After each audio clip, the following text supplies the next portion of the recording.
The battlefields of the future will be more dangerous than ever. In the 21st century, there will be threats to our freedom and security like never before. But will we be ready? Battles will be fought on land and sea, but they will not be won without supremacy in the air. Enter the incredible world of 21st century combat.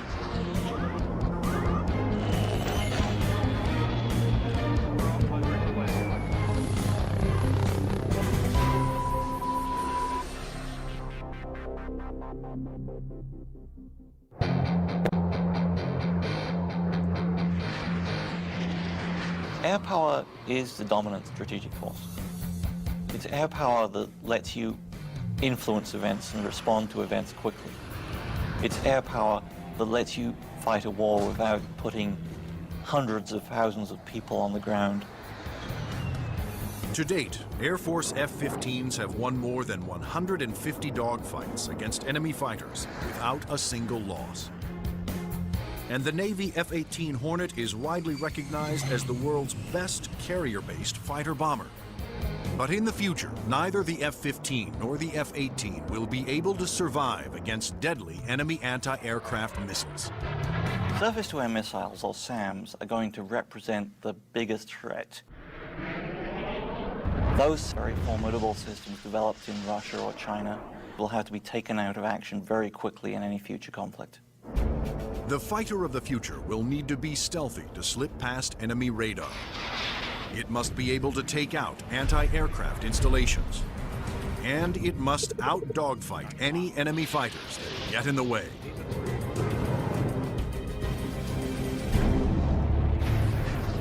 That future fighter is already here. The F-22 Raptor, the air dominance fighter of the 21st century. Developed by Lockheed Martin, this advanced tactical fighter has been designed to be the first plane to cross enemy lines, clearing the way for all other forces.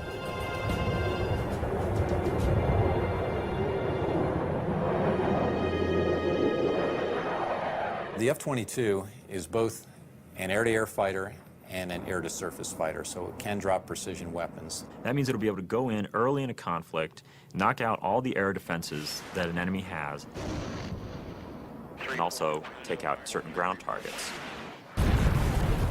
And open the door for all the U.S. forces, whether they're ground vehicles or other aircraft, to come in and continue the fight.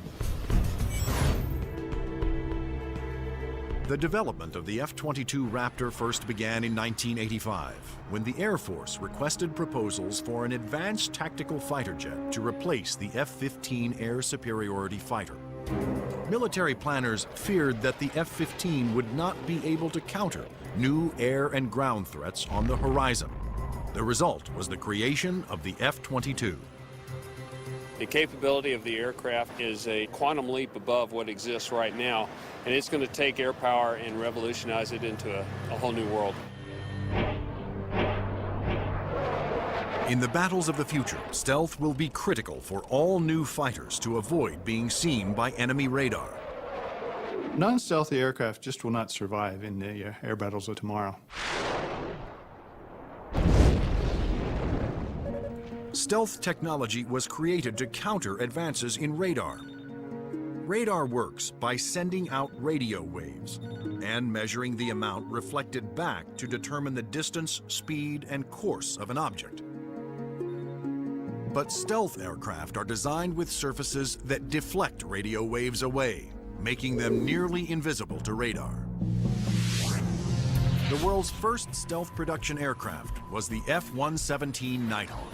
The reason that airplane is faceted is a limitation of the computer technology at the time. It's easier to model a finite number of flat surfaces than it is a bunch of curved surfaces. And while the aircraft was a breakthrough at the time, the facets limited the plane aerodynamically. But now, thanks to more powerful computers, engineers can design aircraft that do not have to sacrifice aerodynamics for stealth. The F/A-22's aerodynamic slickness allows it to have the lowest drag of almost any aircraft ever produced. The F-22's aerodynamic superiority, combined with its stealth and firepower, make it a far better adversary than any aircraft before it. The F-15, which the F-22 will replace, has been a very successful fighter, but it is not stealthy. The F-117, while stealthy, carries no air-to-air weapons and is not designed for air combat. It relies on stealth and mission planning to protect itself. But the F-22, on the other hand, is not only stealthy, but comes with a full complement of air-to-air and air-to-ground weapons. The primary armament is in weapons bays underneath the airplane, where we carry 6 medium-range radar-guided missiles. By carrying the weapons internally, it preserves the stealthy shape of the plane. For closer infighting, the F-22 has short-range missiles and guns.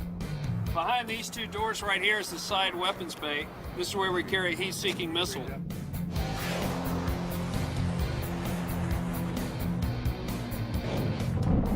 For close-in armament, the Raptor is equipped with the M61A2 cannon. The muzzle is hidden right behind this door right here. It's hidden because of the stealth characteristics of the airplane.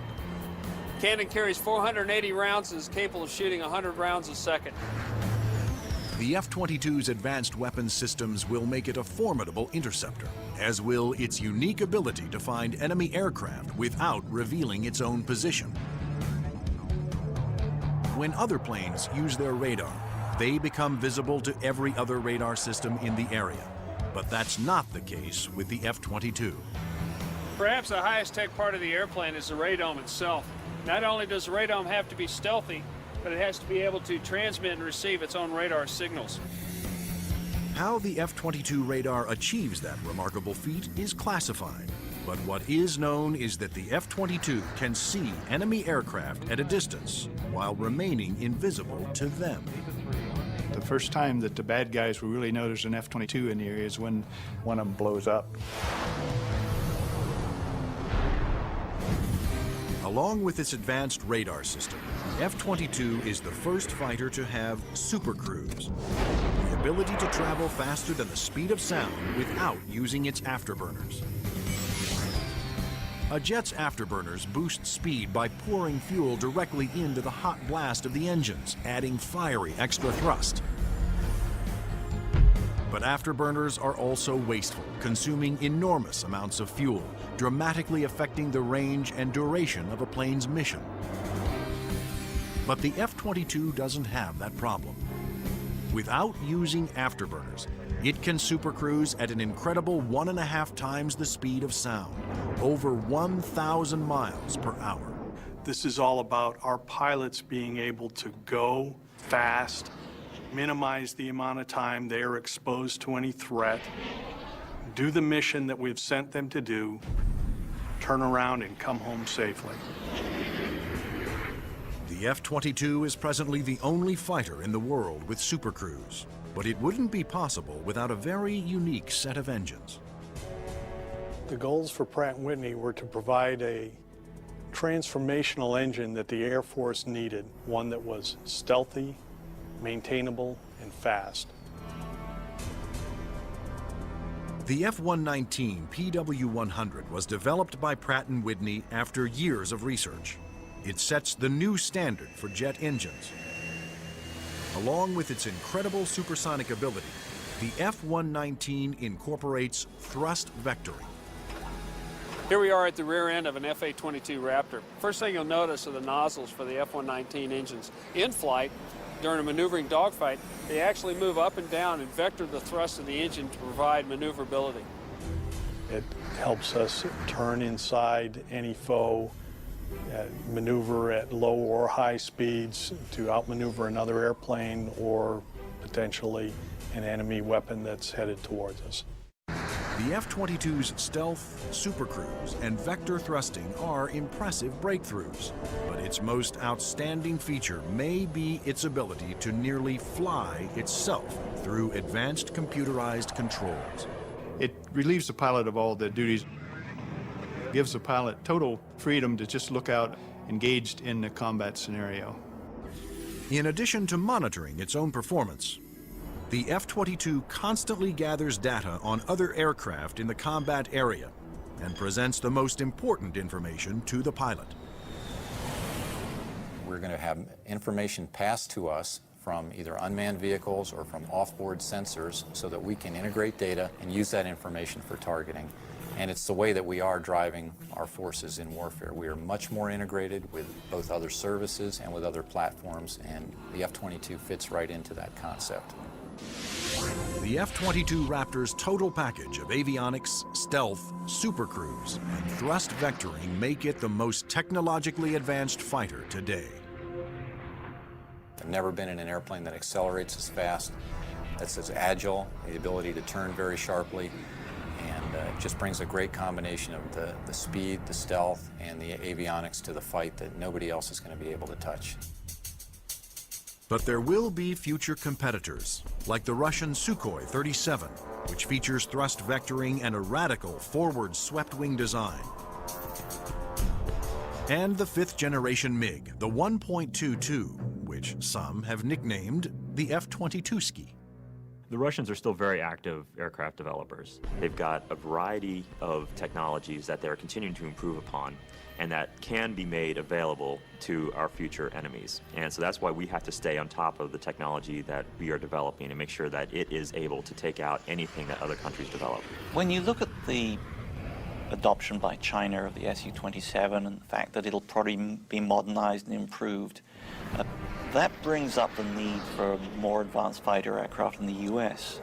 And that's one of the main reasons, I think, why the Air Force is so insistent on the need to have the F-22. In addition to Russia, other U.S. allies are producing advanced interceptors for export that are superior to the F-15, such as Sweden's JAS-39 Gripen and France's new Rafale. Germany, Italy, and the UK have joined forces to create a Eurofighter, the Typhoon. If these planes fall into unfriendly hands, the U.S. Air Force will need the F-22 to maintain their advantage.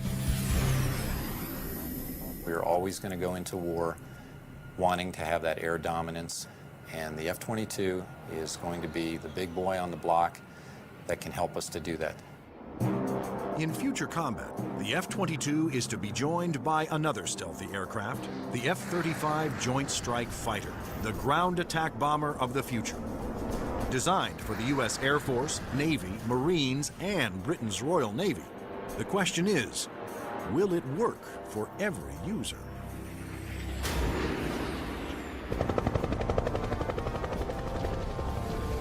The rules of war have changed. Brute force has given way to high tech, and conventional weapons of the past will no longer be effective. In future battles, the F-22 will be the first fighter to cross enemy lines, surgically removing air and ground targets. Next in the F-35 Joint Strike Fighter, the attack bomber of the future. It will assume the air-to-ground attack role for the U.S. military. The F-35 can carry heavy weapons externally for maximum effect. But when a smaller payload is carried internally, it is nearly as stealthy as the vaunted F-117 Nighthawk. It has a significant amount of stealth capability to allow it to be used early on in a campaign, and it has a significant amount of weapons carrying and payload capability to be used at the later stages of campaign. The threat to the airplanes may not be as significant and require that stealth. The development of the F-35 was driven by the Armed Forces' desire to save costs by creating a ground attack bomber that would meet the needs of the Air Force, Navy, Marines, and Britain's Royal Navy. Airplanes are becoming very expensive these days, and we had to do something to get the cost of these airplanes back down to a reasonable level. The F-35 is expected to cost about $40 million, one-third the cost of an F-22 Raptor. But could one basic airframe be designed to satisfy so many different military demands? Each armed service wanted a stealthy ground attack bomber, but the Marines also needed a plane with short takeoff and vertical landing capability. The U.S. Navy required a craft with larger wings, heavy-duty landing gear, and an arresting hook for carrier landings. And the wings would have to fold up to save deck space. The size and scope of the JSF program is pretty significant. The airplane is being designed to replace the F-16 and the A-10 for the Air Force, the AV-8B for the Marine Corps, and the FA-18 for the Navy. Unlike the twin-engine F-22 Raptor, the F-35 Joint Strike Fighter was designed around a single engine to keep down not only costs, but weight. A lighter plane can carry more weapons. For the Joint Strike Fighter, one of the keys of its mission is the ability to handle a large amount of ordnance and bring it to an enemy site. That all works better with a single engine.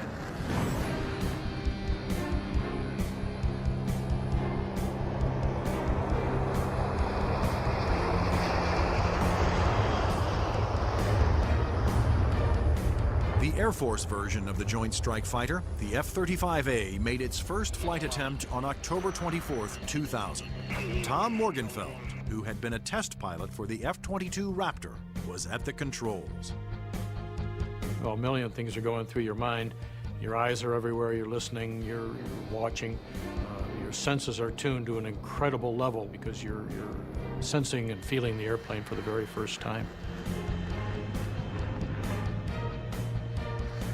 It flies wonderfully. It's definitely a pilot's airplane. The Air Force testing went smoothly.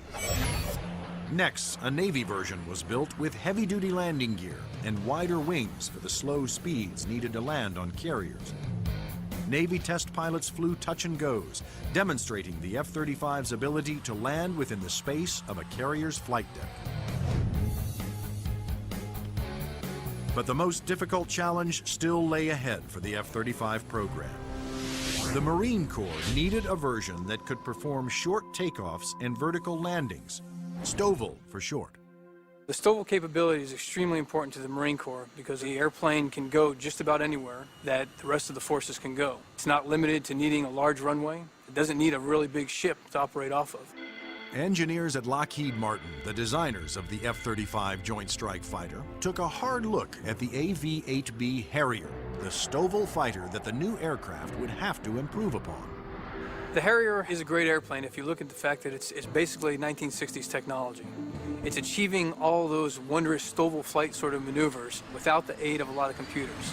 The Harrier's ability to take off, hover, and land vertically is achieved by vectored thrust. The powerful force of its jet engine is directed downwards through 4 nozzles that can pivot 90 degrees. I was brought in because I am a Harrier pilot with almost 1,600 hours in that airplane. So all of the lessons learned I have from the Harrier airframe and operational experience I have, I was able to bring to the program and use those to help evaluate the X-35 STOVL version. For hovering, engineers gambled on a radical new system. They planned to supplement the vectored thrust method by harnessing the jet engine to a drive shaft that would power a fan to blast air downward. In 1991, we unveiled this shaft-driven lift fan system to the technical world. Some actually said, "You gotta be kidding me. Are you guys serious?" The lift fan required doors to open behind the pilot on the top and bottom of the plane to draw in more air. The fan would blast air down mid-ship, while the jet nozzle in back swiveled, blowing its powerful exhaust down to create a balanced lift force. The shaft-driven lift fan system allows you to harness a lot more energy out of what the engine is producing. But harnessing a jet engine to a drive shaft proved to be extremely difficult. The mechanical energy we were dealing with in the shaft-driven lift fan system was very large. We had 28,000 horsepower being transmitted from the drive shaft from the main engine to the lift fan. And that's similar to the power going through a U.S. naval destroyer. The lift fan's ability to blend large amounts of cool air with the hot jet exhaust provided another important benefit. One of the things we learned in JSF was to combine the jet exhaust to get a lower combined temperature than the Harrier. This allowed us to avoid some of the problems. Large amounts of cool air with the hot jet exhaust provided another important benefit. One of the things we learned in JSF was to combine the jet exhaust to get a lower combined temperature than the Harrier. This allowed us to avoid some of the problems with concrete where the concrete would actually burst and explode under the high temperature and high jet exhaust from the Harrier. At the Lockheed Martin test facility in Palmdale, California, the revolutionary lift fan system was put to the ultimate test, in the air. If the lift fan failed during hover, the plane would crash.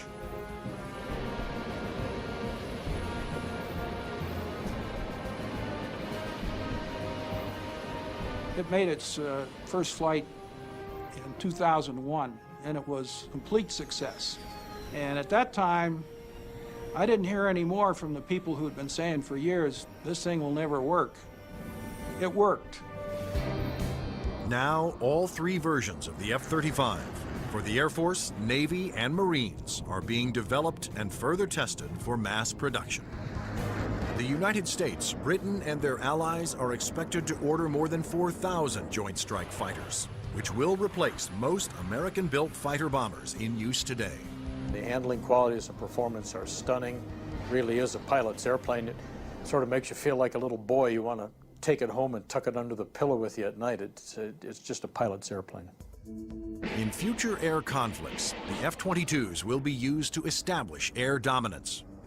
Then waves of stealthy F-35 Joint Strike Fighters will use their superior weapons-carrying abilities to attack other major ground targets.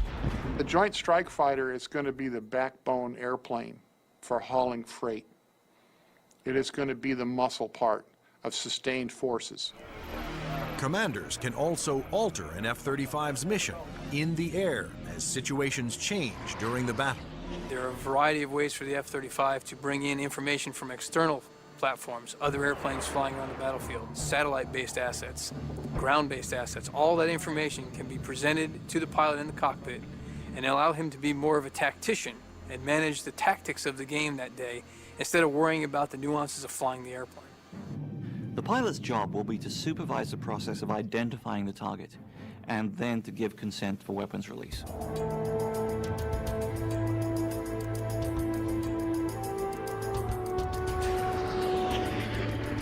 The Joint Strike Fighter will be able to carry a wide range of weapons, to include the heavier weapons such as the 2,000-pound bunker busters and 2,000-pound blast weapons.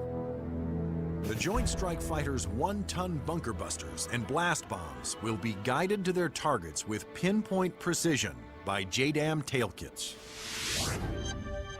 The Joint Direct Attack Munition, or JDAM, is a kit that can be put on any bomb to give it the brains to know where to go, and the movable tail fins to guide it there. JDAM is a guidance kit that came after Desert Storm. This little round piece on the side there is an inertial navigation clock. Now this clock, instead of measuring seconds, measures feet. If you take the unit and you tell it where it is right now electronically, and then you move it back a foot, or you move it up a foot, it measures every centimeter and every distance. The bomb knows the coordinates of where the airplane is, and it also knows the coordinates of where the target is. And when the weapon is released from the airplane, it simply flies from one set of coordinates to the other and does its thing when it gets there.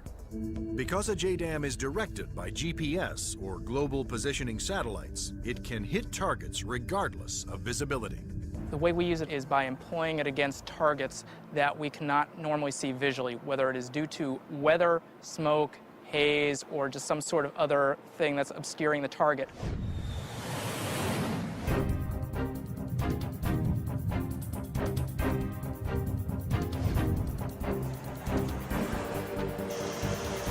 As a JDAM falls, its inertial clock keeps track of its position and signals the tail to make course corrections, directing it to the target.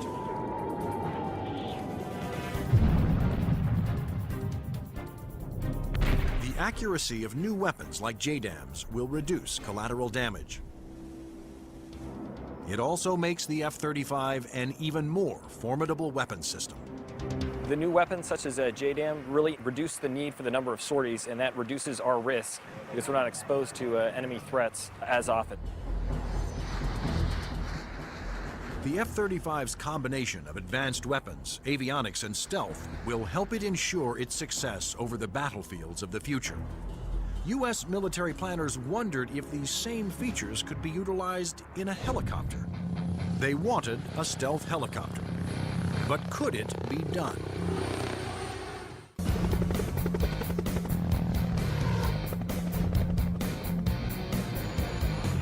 Over the last 50 years, helicopters have evolved from slow-moving multi-purpose support vehicles to fast-moving frontline attack ships. But in the high-tech wars of the future, speed alone is not enough. Information is the key. There's three elements that are critical to warfare. The ability for you to know more than the enemy, the ability to maneuver quickly around an enemy and gather more information about them, and the ability to provide precision firepower at the enemy. In future conflicts, after the F-22 Raptors and the F-35 Joint Strike Fighters have cleared the way, surveillance and attack helicopters will support ground troops as they move in to secure the area. We like to be down low where the action is, and we like to be down low where the threat can't see us. But at such low altitudes, helicopters are vulnerable to a wide assortment of ground-to-air weapons. All the simple systems, the guns, unguided rockets, the surface-to-air missiles, it's got to deal with all of that, and it's got to deal all of it effectively. The Pentagon has responded with a two-pronged strategy to counter this threat: inexpensive, expendable unmanned helicopters and stealthy manned helicopters. Unmanned helicopters will be primarily used for surveillance and for gathering targeting information. Fire Scout, designed by Northrop Grumman, was specifically developed to take off and land on Navy ships. However, the key to creating a successful manned helicopter for future combat is to make it stealthy like the F-22. But the question is, can it be done? Achieving stealth in a helicopter is different from stealth in a fixed-wing aircraft. You're concerned about different signatures: radar reflectivity, infrared, noise, all things that will give away an aircraft's position. Those signatures, like heat, smoke, and sound, put helicopters and their pilots at serious risk over the battlefield. All the small shoulder-fired missiles, which are very effective against helicopters, are heat-seeking infrared systems. The challenge for engineers was to create a quiet helicopter with very few signatures and a small radar cross-section. And that's exactly what Sikorsky has done with the new RAH-66 Comanche. In the Comanche, with all the stealth capabilities, we can defeat the radar threat. We can defeat the guy with the shoulder-launched heat-seeking missile. And from the guy popping up in the tree, our agility defeats him. Our small size, our quiet acoustic signature defeats him. Often the first thing you hear from a helicopter is the sound of the wake from the main rotor hitting the wake from the tail rotor. In the Comanche, the fan tail is shrouded, so there is no interaction between the fan blade tips and the main rotor tips, and it's also canted slightly. And those all contribute to reducing the acoustic signature. Engineers also experimented with the main rotor to find a quieter design. If you look at a Comanche, it's got a 5-blade rotor, and what that does is it cuts down the normal chop, chop, chop sound from a helicopter into a more discreet whir that kind of blends into the background. Reducing the heat signature of a helicopter is also essential to making it more survivable. When you look at a Comanche, the first thing you ask yourself is, where's the exhaust? Where does all this hot air get out of the engine? The Comanche's exhaust actually escapes through the tail boom, where it is instantly dispersed by cool air from the rotor. That missile has to have something to home in on, and that's a heat signature. Comanche defeats that by the engine exhaust being mixed with ambient air and cooling it so that there's no longer a heat plume for that missile to home in on. To defeat radar, the Comanche utilized the stealth secrets first developed for the F-117 Nighthawk. There are no radar-reflecting right angles on its outer fuselage, and all weapons are carried internally to help keep its stealthy shape. What's interesting about the helicopter is some of the things that achieve stealth actually make the helicopter better. Things like the retractable landing gear and the retractable weapons bays, that also makes it sleeker and faster. So once you've bought into the stealth part of it, you get other superior attributes. The main role of the Comanche is to give commanders an overview of the battlefield by providing up-to-the-minute information. Comanche is going to be basically their flying cavalryman. It's going to dart in and out, slash and cut, be a reconnaissance vehicle. As Comanche's two pilots gather data, their computer shares that data with other Allied forces. When the Comanche finds the enemy, he's going to kind of direct like a quarterback to apply the firepower to defeat that enemy.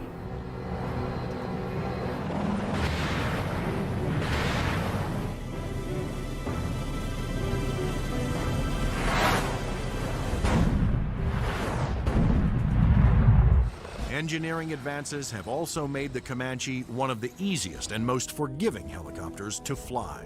One thing that Comanche brings that other previous generation helicopters can't bring to the table is the pilot can maneuver the Comanche in virtually any axis without fear of exceeding any limits. Although it will be used primarily for reconnaissance, the Comanche will also be armed for self-defense. The Comanche is capable of carrying a wide array of weapons, all the way from guided missiles using a laser guidance system, heat-seeking missiles, which would be more of an air-to-air weapon, or unguided rockets, and also the latest Hellfire is pretty much a fire and forget. In addition, Comanche's pilots can ask Allied aircraft to fire missiles their way, and can then take over and guide those missiles to their targets.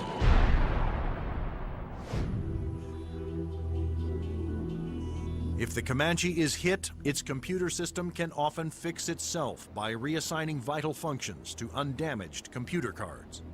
This is where the computer brain of the Comanche is.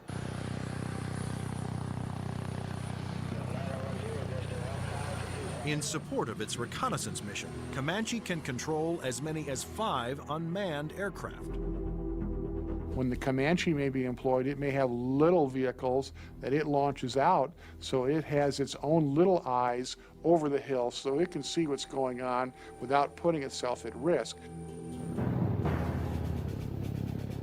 In addition to launching its own unmanned air vehicles, Comanches may be aided on the battlefield by swarms of LOCAS, small intelligent missiles with their own computer brains. It's about 31 inches long, weighs a little over 100 pounds, carries a single warhead, has a laser radar. In other words, it has a scanning laser beam that generates pictures. The LOCAS also communicate with each other and cooperate in searches and attacks. You could have a swarm of LOCASes, each of which has its own eyes, each of which is thinking, but each of which is communicating with each other. Send that imagery back to the operators who could either use these as surveillance probes or, in fact, as weapons themselves.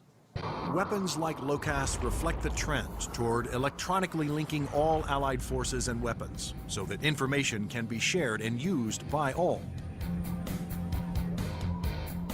By networking aircraft over the battlefield, with surveillance platforms and other weapons systems, commanders can quickly change missions to take advantage of up-to-the-minute information. The key to the air battle of the future is not necessarily stealth, speed, or firepower. It's going to be information. Unmanned air vehicles, or UAVs, will provide a large part of that information while flying long-duration surveillance missions. So, will the Air Force of the future have no pilots? Since the very first use of airplanes in war, military planners have looked for ways to make aircraft more effective and more lethal. once so secret their very existence was denied by the government, unmanned air combat vehicles, or UCAVs, are now poised to take the preeminent role in 21st century air combat.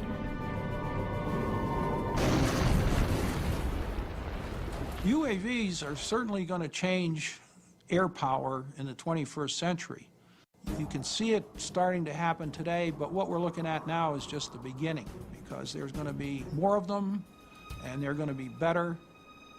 Unmanned aerial vehicles allow the military to do more with less, to put more aircraft into the air than you otherwise would be able to because of the limited number of pilots that you might have, or where it might be too risky.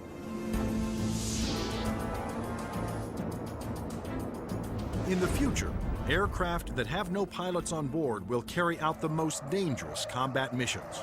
Today, unmanned air vehicles, or UAVs, are already taking over the role of long-duration surveillance. UAVs don't have mothers. You lose a UAV in combat and nobody bats an eyelid. One of the earliest surveillance UAVs was the Predator.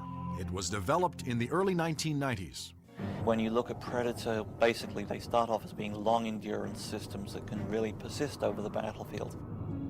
In Afghanistan, Predators provided critical real-time intelligence. And it was there that a Predator made an amazing transformation from surveillance to armed aerial attack. Fired a Hellfire missile, an Al-Qaeda convoy, and destroyed one of the vehicles in there. And at that point, it crossed the line from an unmanned aerial vehicle into an unmanned combat aerial vehicle.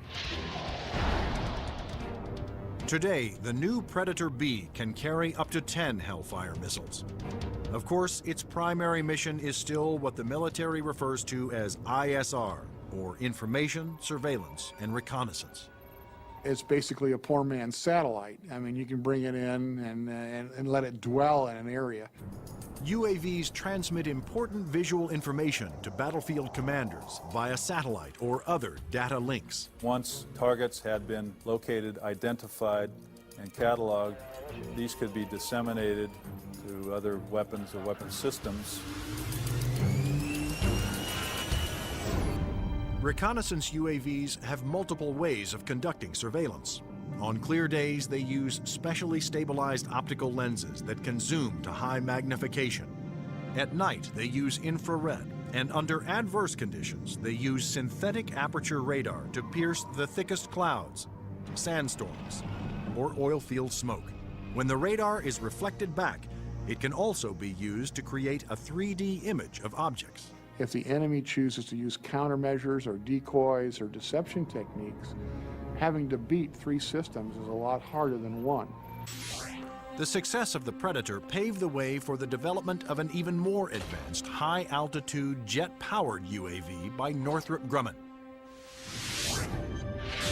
It's called the Global Hawk, but unlike the Predator, it was designed to take off, fly its pre-programmed mission, and land all on its own, thanks to the GPS, or Global Positioning Satellite System. The Global Hawk is basically a much larger version of the Predator. It has higher altitude capabilities, increased payload. It can carry a lot more sensors, a lot more communication devices, and it can loiter over a battlefield for up to 35 hours. The Global Hawk can stay aloft for a day or more, providing constant near real-time video surveillance over an area the size of Illinois. Predator and Global Hawk give us an up-close view, which is something you can't get from a national asset, which would be a satellite type of thing. Though still in development, the Global Hawk had a dramatic impact during Operation Iraqi Freedom. A single prototype provided information to Allied forces on 55% of all time-sensitive targets, including mobile Scud missile launchers.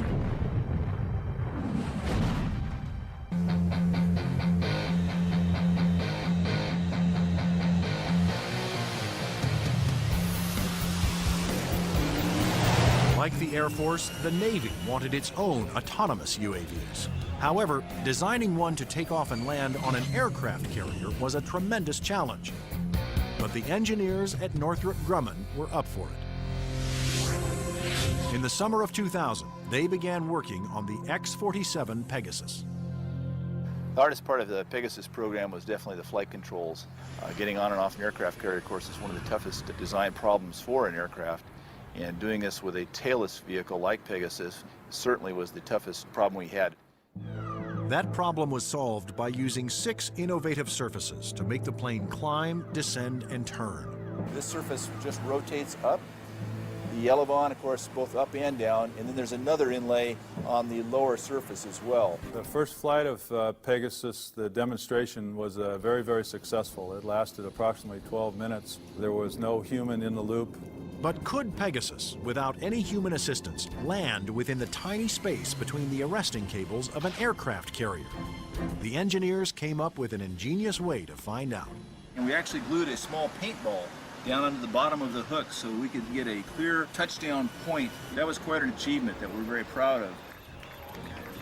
The Navy will use its stealthy UAVs to get targeting information for its guns, missiles, and fighter aircraft. The initial focus has been on information, surveillance, and reconnaissance to provide targeting information to the Navy's strike packages.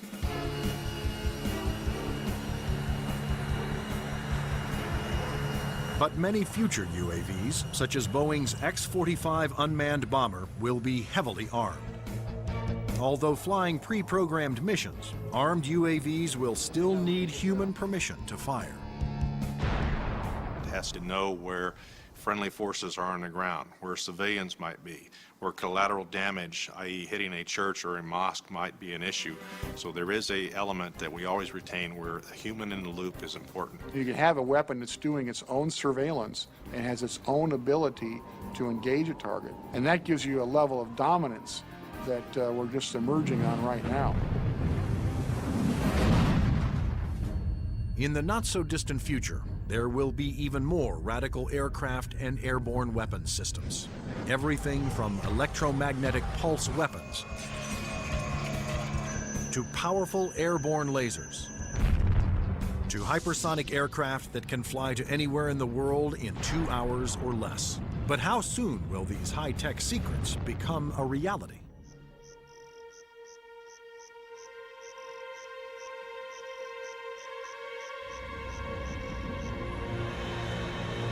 The enigmatic F-117 stealth jet flew in secret for 10 years before its existence was revealed to the public. Some of the unclassified projects that are acknowledged by the Pentagon seem more like science fiction than reality.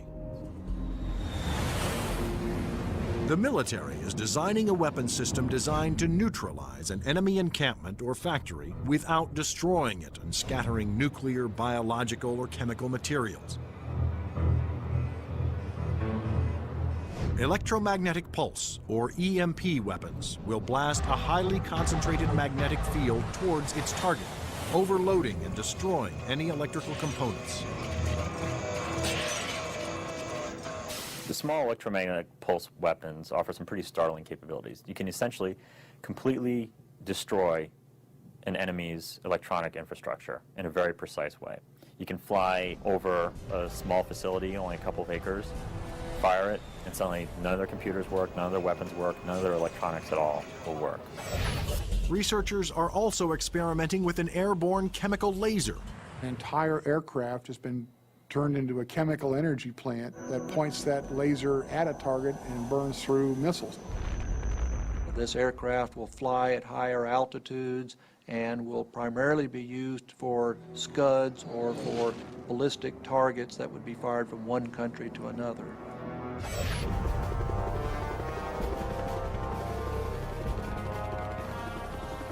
American generals don't want a fair fight. They want their equipment to be the absolute best in the world so that whatever they come up against, they can defeat it quickly and efficiently.